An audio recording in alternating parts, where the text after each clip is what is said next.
Verity, Price, the challenge. The challenge, Verity, Price. Raise your virtual hand if when you were a teenager, your mother ever gave you unwanted advice. Raise your other hand if you later realized she was right. Contest chair and fellow former teens. When I was a teenager and my parents would pick me up from school, the children would shout, "Verity, your grandparents are here." You get the picture. They were old. Their idea of heaven, a long walk on a crowded beach, was my teen idea of hell. My skinny dad would put on an old baggy tracksuit and a straw hat, and my gray-haired mom would borrow his other baggy tracksuit and then tightly tie on a headscarf. It was like watching a Halloween horror show of a scarecrow taking a witch for a walk.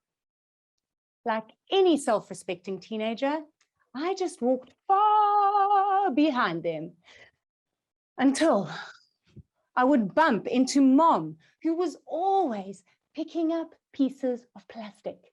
It drove me mad. "Mom, you're so embarrassing, and you're never even going to make a difference."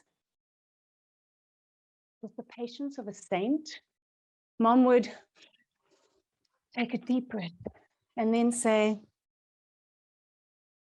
"Verity, I know you find me mortifying, but until I am gone, I will challenge you to always leave the world better than you find it." Surprise! A teenager ignored her mother. But I did not deter Mom. At home, at work, on the beach, she was always leaving things better.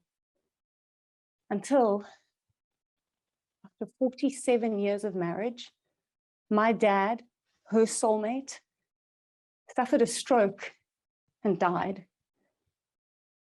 My mom was lost. Without my dad, she was broken. And it broke my heart when I realized that she was filling her emptiness with wine. The more bottles littered our home, the more unrecognizable my mom became. Eventually, our only hope was for her to check into rehab in my dad's baggy tracksuit and her headscarf. Crazy roommates, tattoos, nose rings. This was Mom's Halloween horror show. But this was where my mom got better. And then do you know what happened? She took on the challenge to help her crazy roommates get better too. My embarrassing mom was suddenly the most popular person in rehab. She was their shoulder to cry on, their cool granny to confide in, and soon their Uber to AA meetings. Picture Mom in her headscarf with her tiny car crammed full of recovering addicts, all trying to educate her into the virtues of rap music. It's 11 years since my mom and dad reunited on a celestial beach.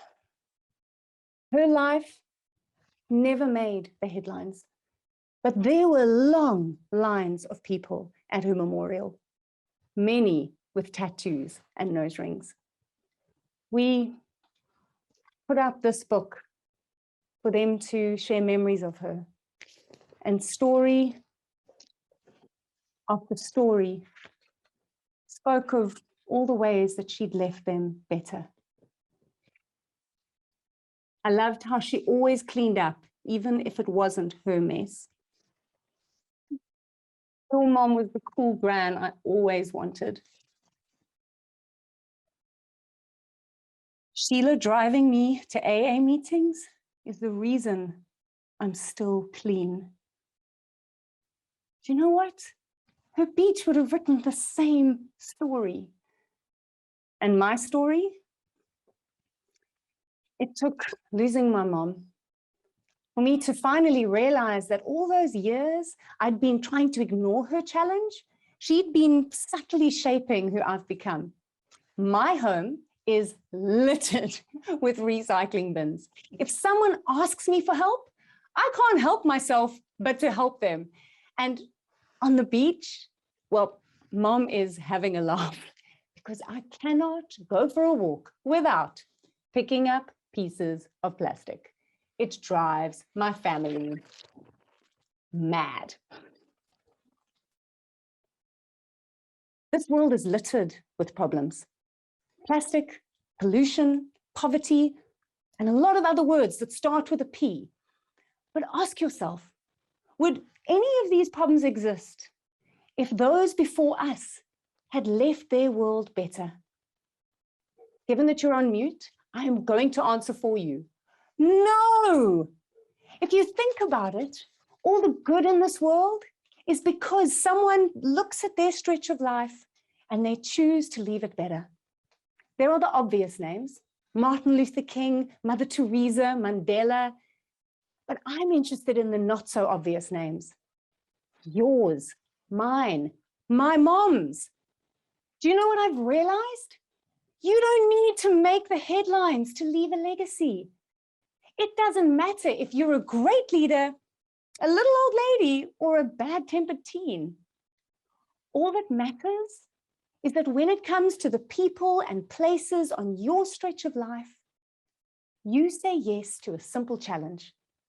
A challenge that thankfully doesn't care who you are or how you dress to make it. It just cares that you choose to always leave the world better than you find it.